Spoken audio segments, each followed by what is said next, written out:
Hello guys, चलिए start करें।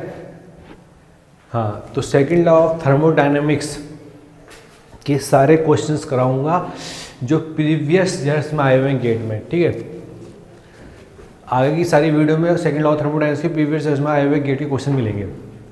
ये जो टॉपिक में ले रहा हूँ रिवर्सिबल हीट ट्रांसफर, ये भी एक गेट का क्वेश्चन है। पूछा था कि रिवर्सिबल हीट ट्रांसफर डिमांड्स ऐसे करके पूछा था गेट 93 में। ठीक है, तो 4 ऑप्शन दिए हुए थे, तो उसके लिए मैंने एक छोटा सा वीडियो बनाया था कि आप इसको पूरा डिटेल में बता दूं, समझ जाओगे, कॉन्सेप्ट भी समझ जाओगे, क्या होता है रिवर्सिबल, क्या होता है रिवर्सिबल हीट ट्रांसफर, ठीक है, पॉसिबल है या नहीं है, ये सब चीज़ें पूरा देखोगे ना वीडियो को, तो आपको रिवर्सिबल हीट ट्रांसफर का बेसिक अंडरस्टैंडिंग हो जाएगा। समझे, basic understanding reversible heat transfer का विद एग्जाम्पल के थ्रू बताऊंगा, ऐसे नहीं हवा में। तो आपको पूरी बेसिक अंडरस्टैंडिंग हो जाएगी, पूरा वीडियो देखो। ठीक है, जितना कॉन्सेप्ट सीखोगे उतना बढ़िया। ठीक है, थ्योरी तो भाई हर जगह काम आती है। अब भाई थर्मोडायनेमिक्स का सब्जेक्ट है, कॉन्सेप्ट अगर आपको आता है तो आप कोई सा भी क्वेश्चन कर सकते हो। कॉन्सेप्ट आना चाहिए, कॉन्सेप्ट बताते हैं कैसे आए। देखो, रिवर्सिबल हीट ट्रांसफर के शुरुआत से बताते हैं। सबसे पहले क्या चीज़ है हमारे, जब भी हम थर्मोडायनेमिक्स में अगर हम बात करते हैं तो सिस्टम और सराउंडिंग दो चीज़ें हमारे लिए हैं कि सिस्टम सराउंडिंग पे वर्क करे या सराउंडिंग सिस्टम पे वर्क करे। सिस्टम के थ्रू हीट ट्रांसफर हो रहा है या सराउंडिंग सिस्टम और सराउंडिंग के थ्रू हीट ट्रांसफर हो रहा है सिस्टम पर भी। और हीट ट्रांसफर और वर्क ट्रांसफर थ्रू किसके होता है, बाउंड्री के।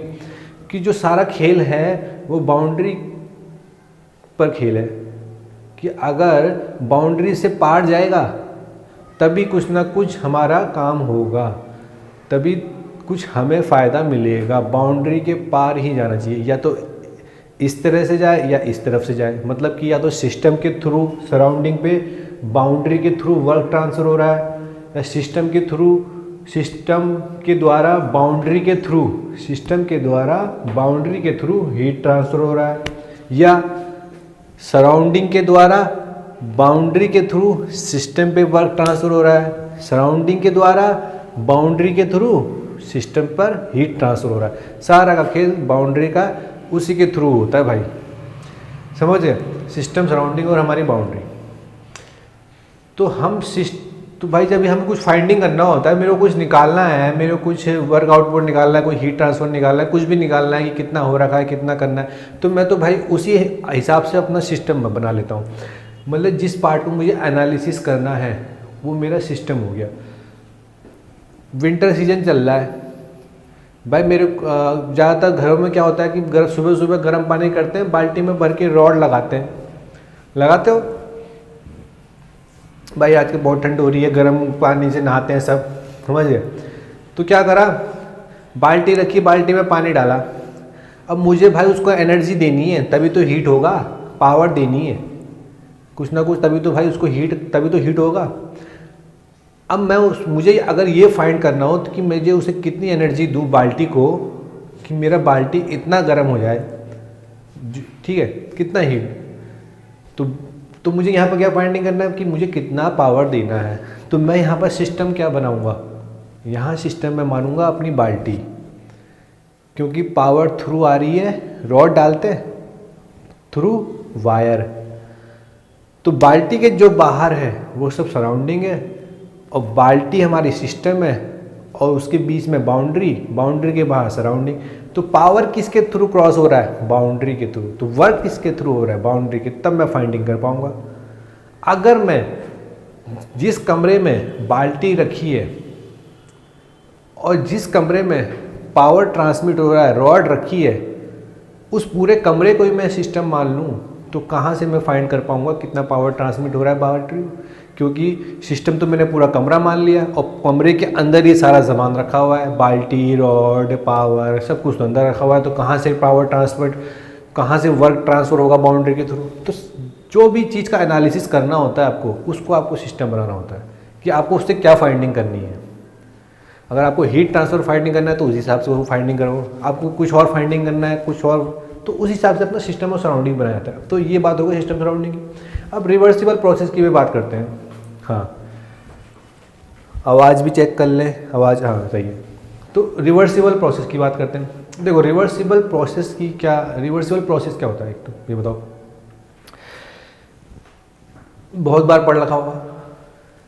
एक प्रोसेस रिवर्सिबल तब हो, एक प्रोसेस को रिवर्सिबल हम तब कहते हैं कि without any effect on the surrounding पे कोई इफेक्ट नहीं पड़ रहा, उसके सिस्टम पे कोई इफेक्ट नहीं पड़ रहा, वो अपनी इनिशियल स्टेट में ही, मैं कहीं से घूम घाम के आ गया, अब यहीं पर आके खड़ा हो गया, ठीक है। तो जो भी मैंने इस दौरान किया, जहाँ से भी घूम घाम के मैं आया, उस दौरान जो भी मैंने प्रोसेस किया, जो मतलब क्या प्रोसेस, मतलब कि मैंने कहीं से गया, सराउंडिंग कुछ, किसी से हाथ मिलाया, किसी से गले मिला, किसी के पाँव पड़े, ठीक है, और फिर दोबारा यहीं पर आके खड़ा हो गया,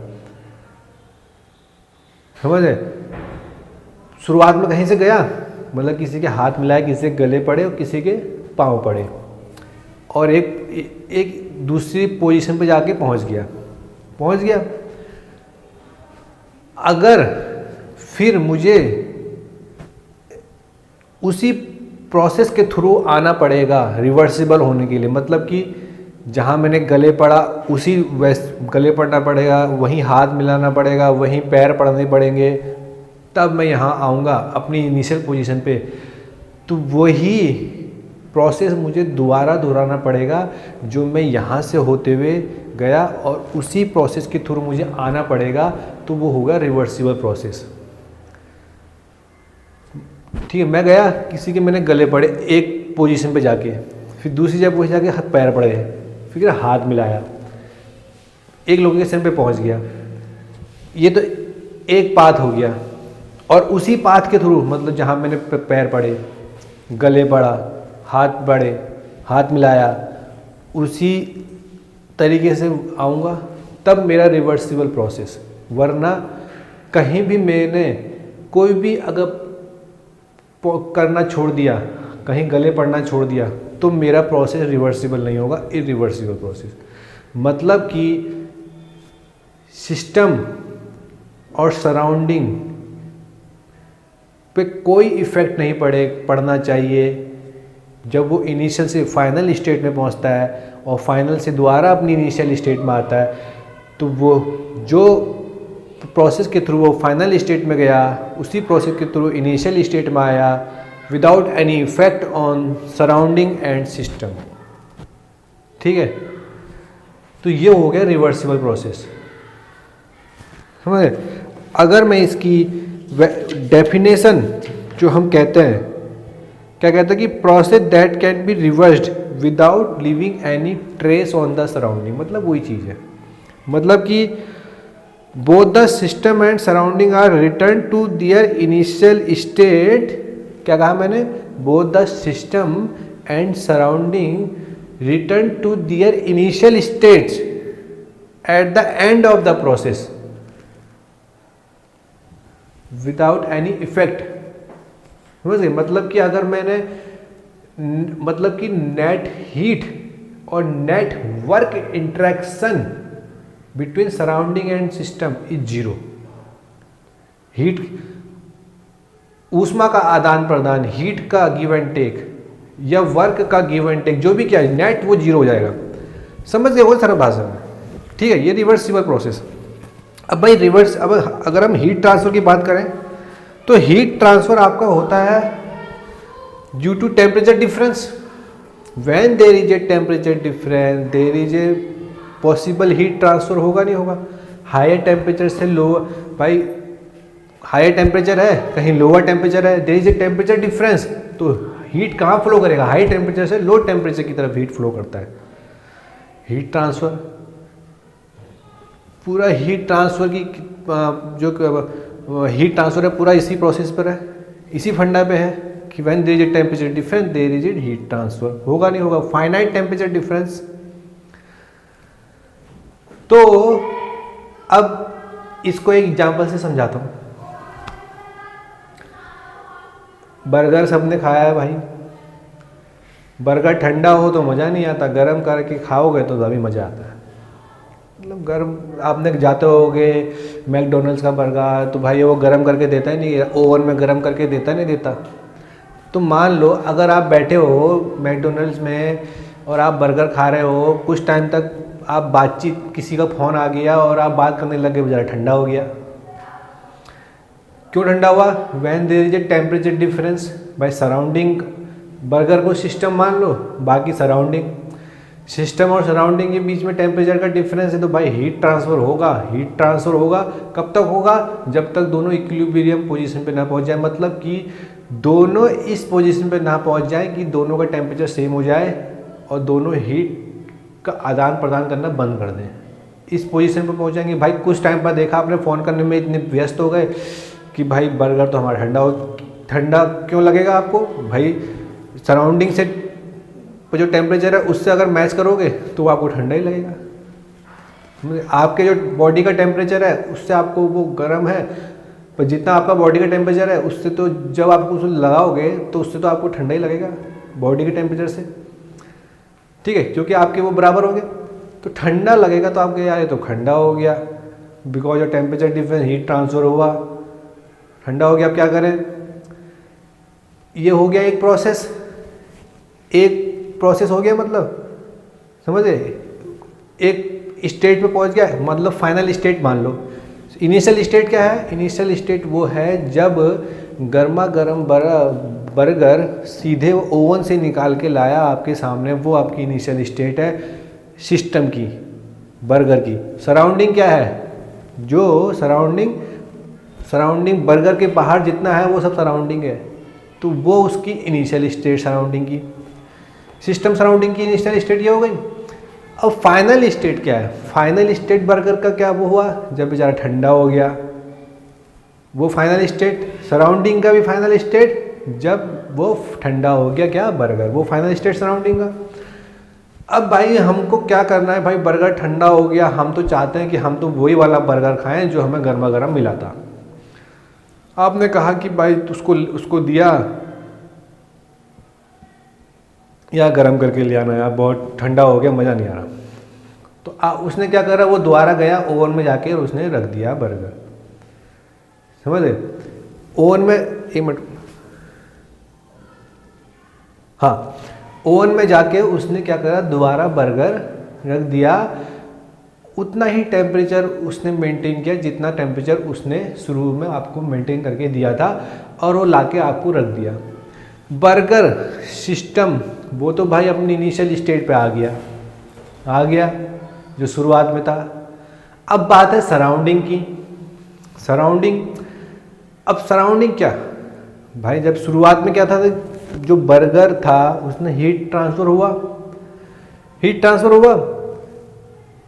तो बर्गर का टेम्परेचर तो ज़्यादा है, सराउंडिंग का कम है, तो हीट ट्रांसफ़र किसके थ्रू हुआ? बाउंड्री के थ्रू हुआ। वो कहाँ हुआ? सराउंडिंग। तो सराउंडिंग को हीट तो सराउंडिंग का क्या भाई? जब हीट ट्रांसफ़र हुआ तो उसका इंटरनल एनर्जी, सराउंडिंग का जो बाहर का इंटरनल एनर्जी है वो बढ़ गया नहीं बढ़ गया भाई? जब किसी को अगर तुम हीट दे दोगे तो उसका एनर्जी तो बढ़ जाएगा। अब एक का घटेगा, दूसरे का तो बढ़ेगा। तो बर्गर का घट गया, सराउंडिंग का बढ़ गया इंटरनल एनर्जी। अब जब सराउंडिंग का इंटरनल एनर्जी बढ़ गया तो उस इंटरनल एनर्जी को क्या करना है? इनिशियल स्टेट पे लाना है ना। सब भाई बर्गर तो हमारा इनिशियल स्टेट पे लिया है, क्या करा हमने? उसको गर्म किया। किस में किया गर्म? ओवन में। इनिशियल स्टेट पे आ गया, ठीक है। तो वो जो सराउंडिंग का इंटरनल एनर्जी है उसको हमको इनिशियल स्टेट पे लाना है। वो कैसे लाना है? देखो, जो मैंने बर्गर गरम किया उसको कुछ ना कुछ मैंने एनर्जी दी। किसने दी? सराउंडिंग ने ही तो दी, सिस्टम। बर्गर को तो मैंने सिस्टम माना है। ओवन क्या हो गया? ओवन तो भाई बर्गर के लिए क्या है? सराउंडिंग है ना। बर्गर हमारा क्या है? सिस्टम। बर्गर के जितना भी सब कुछ बाहर क्या है? सराउंडिंग। तो ओवन हमारे लिए, बर्गर के लिए क्या है? सराउंडिंग, ठीक है। तो भाई ओवन सराउंडिंग है, बर्गर को गर्म करने के लिए उसको कुछ एनर्जी देनी पड़ेगी ना, देनी पड़ेगी नहीं पड़ेगी भाई। ओवन को क्या ऐसी हवा में थोड़ी उसको कुछ एनर्जी दोगे तभी तो वो गर्म करेगा बर्गर को, करेगा नहीं करेगा। तो हमने क्या करा, जो सराउंडिंग की इंटरनल एनर्जी बढ़ी थी, कब बढ़ी थी, जब बर्गर ठंडा हुआ था, फाइनल स्टेट पे हीट ट्रांसफर हुआ था किसको, सराउंडिंग को। तो वो जो सराउंडिंग की इंटरनल एनर्जी है वो हम बर्गर को देंगे, तभी तो यार इनिशियल स्टेट पे लाना है ना बर्गर को, और सराउंडिंग को भी इनिशियल स्टेट पे लाना है। तो क्या काम करना है, जो सराउंडिंग की इंटरनल एनर्जी बढ़ी थी वो हम बर्गर को दोबारा देंगे, किसके थ्रू, ओवन के थ्रू। ओवन तो सप्लाई कर रहा है ना, ओवन के थ्रू हमको बर्गर को क्या करना है, गर्म करना है, मतलब को उसको इनिशियल स्टेट पे लाना है। तो सराउंडिंग की जो इंटरनल एनर्जी दोबारा उसी बर्गर को देनी पड़ेगी जो हमने बर्गर से ली थी शुरू में, तो बर्गर को देनी पड़ेगी।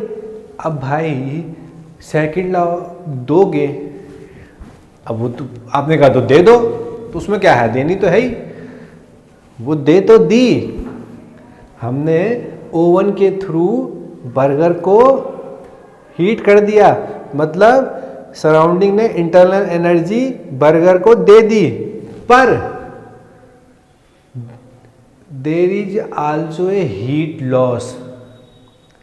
देखो सेकंड लॉ ऑफ थर्मोडायनेमिक्स क्या कहता है भाई, लॉ तो लॉ होता है, प्रकृति ने दिया है, नेचर ने दिया है, इंसानों ने नहीं बनाया है। इंसानों ने बस उसका पालन, उसको एक फॉर्म में ला दिया है, वरना नेचर ने जो कहा है वही लॉ है। ठीक है, लॉ क्या कहता है, second law of thermodynamics, kelvin Planck statement क्या कहता है, पता है ना, क्या कहता है, देखो देखो डिट्टो बताता हूँ, वैसे तो मैं बता दूंगा कि क्या होता है, कि डिट्टो बताता हूँ। देखो सबको पता होगा kelvin Planck statement,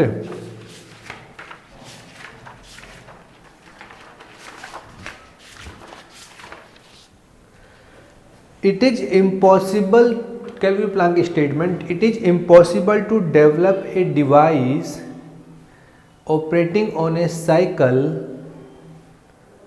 which produces work while exchanging heat with a single reservoir। समझे, ये तो केल्विन प्लांक स्टेटमेंट हो गया कि कोई भी ऐसी डिवाइस पॉसिबल नहीं है कि आप उसको हीट दो और वो जो आपने वर्क उस पर हीट दी और वो सारा का सारा वर्क में ट्रांसफर हो जाए। मतलब कि दो हीट लॉस होना ही होना है, सारा का सारा आप हीट एनर्जी को ट्रांसफर नहीं कर सकते वर्क में, मतलब there is always an heat loss. ठीक है, वो जाना ही जाना है। केल्विन प्लांक स्टेटमेंट तो ये कहता है ना। तो क्या कहा मैंने, जो मैंने वर्क, ओवन ने वर्क किया किस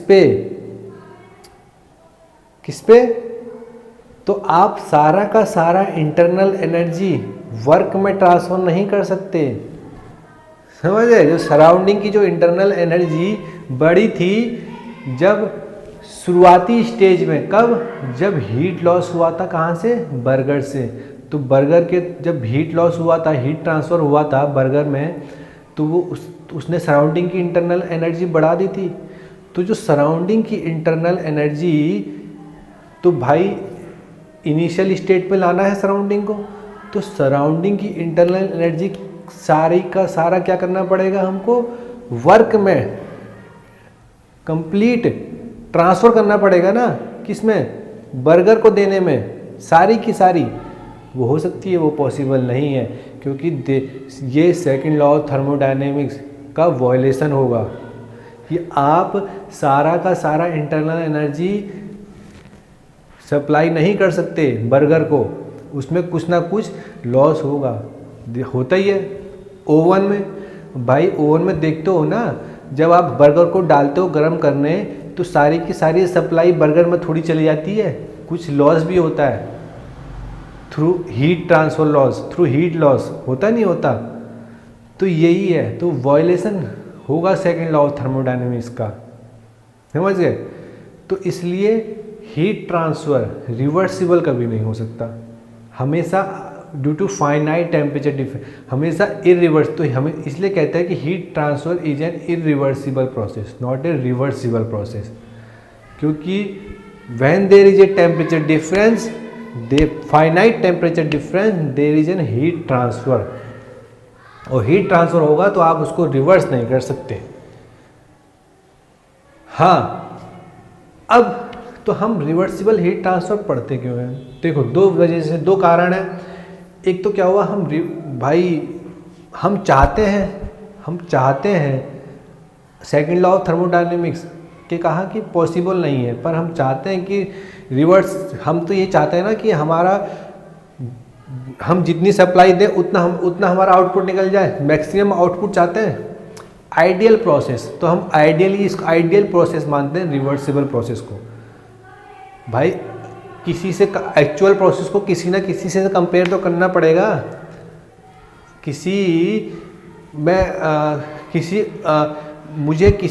मैं हूँ तो मुझे किसी से कंपेयर करके आगे बढ़ूंगा ना मैं। हमारे आइडियल हम सब के, कौन है? कलाम सर। हम सब उनकी तरफ बनना चाहते हैं, और उनकी दिशा में, उनके नक्शे कदम पे हम सोचते हैं कि उनकी तरफ बनना चाहे, वो कभी नहीं बन सकते, पर हम चाहते हैं कि हम उनकी तरफ बने। तो हम कंपेयर करेंगे कि हम कैसे हैं, तो वही चीज़। तो रिवर्सिबल प्रोसेस, आइडियल प्रोसेस कोई अचीव थ्योरेटिकली पॉसिबल है, प्रैक्टिकल पॉसिबल नहीं, समझे। तो एक तो ये चीज़, दूसरा क्या चीज़ है कि हमारी कैलकुलेशन हम इजी करना चाहते हैं। अब इरिवर्सिबल की, क्योंकि कैलकुलेशन इजी कैसे होगी, क्योंकि रिवर्सिबल प्रोसेस की जो कैलकुलेशन है बहुत इजी है, क्योंकि each and every state in reversible process are equilibrium process. ये चीज़ मैंने आपको पहले बता रखी है, ठीक है। ये सब चीज़ आप देख लेना। Each and every state in a reversible process are equilibrium process, जिससे हमारी कैलकुलेशन बहुत ईजी हो जाती है। दो कारणों वजह से हम रिवर्सिबल प्रोसेस लेते हैं।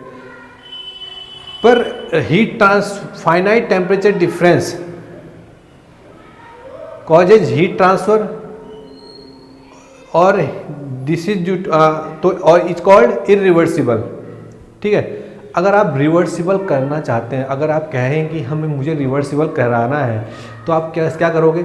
जितना कम टेम्परेचर डिफरेंस होगा, अगर temperature difference tends to zero की तरफ अगर वो करें, टेम्परेचर डिफरेंस इतना हो कि टेंड्स टू जीरो, जितना टेम्परेचर डिफरेंस कम होगा उतना हीट ट्रांसफ़र कम होगा, उतना इजी हो जाएगा आपको रिवर्सिबल उस हीट, क्योंकि जितना हीट, बहुत कम हीट ट्रांसफ़र होगा भाई, तो बहुत कम हीट ट्रांसफ़र होगा तो उसको आपको इजी हो जाएगा रिवर्सिबल करने में। ये एक तरीका है। तो अगर आप तो जो ऑब्जेक्टिव क्वेश्चन आया था गेट 93 में, उसने यही कहा था कि reversible heat transfer demands the temperature difference causing heat transfer tends to zero, समझे। तो ये बात समझ में आ गई ना कि जब भी टेम्परेचर डिफरेंस जितना कम टेम्परेचर डिफरेंस होगा उतना कम हीट ट्रांसफ़र होगा, उतना कम प्रोसेस इरिवर्सिबल होगा। उतना कम इरिवर्सिबल प्रोसेस होने का मतलब मैं क्या कह रहा हूँ कि हम किसकी तरफ अग्रसर हो रहे हैं? रिवर्सिबल की तरफ। जितना कम इरिवर्सिबल, दो ही तो प्रोसेस है, इरिवर्सिबल है इरिवर्सिबल जितना कम होगा उतना रिवर्सिबल होगा, समझ गए। बहुत अच्छा कॉन्सेप्ट है, ठीक है। अब क्वेश्चन करेंगे इसके।